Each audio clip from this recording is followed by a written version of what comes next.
Yung absentee voting. Alam mo Ayan. ba kung sino mga nanguna? Ha? Sino yan? Alam mo ba bumoboto sa absentee voting? At saka ano yan, hindi nilabas yan. Ngayon lang nila nilabas yan. Oo, oo. Ang mga bumoboto dyan, mga pulis, sundalo, mga teacher, yung mga hindi makakaboto sa araw ng eleksyon. Kasi Ito yan to, local absentee voting Oo, to, hindi to local. overseas. Hindi. Dito Ayun. yan sa Pilipinas. Okay. Ha? Alam nyo kung sino nanguna?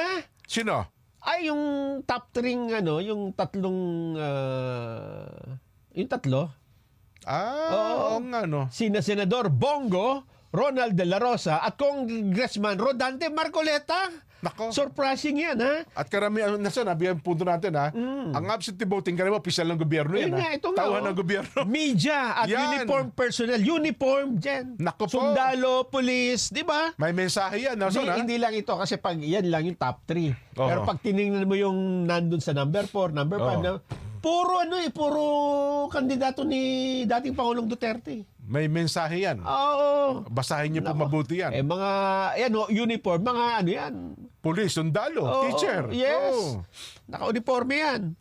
O, paano na? Ano ang kasunod? Oo. Nakapagtalaho ng pinakamaraming boto, Bongo, sa absentee voting to, local, 45,481. Tinan mo dyan, no? De La Rosa, 44,818. Oo. Marcoleta, 34,543. Oo.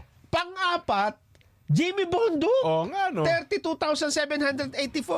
Pang-lima, Raul Lambino. Mantakin mo yan. Pumasok pa yung Lambino. Alam mo, wala kang dyan. Ipakita mo nga sa screen. Yung iba pang mga pumasok dyan sa local absentee voting. Oh. Makikita mo, Walang administrasyon. alyansa na nasa Kandidato? Wala. So talagang, Nasa baba sila lahat. So ibig sabihin, pati empleyado ng gobyerno.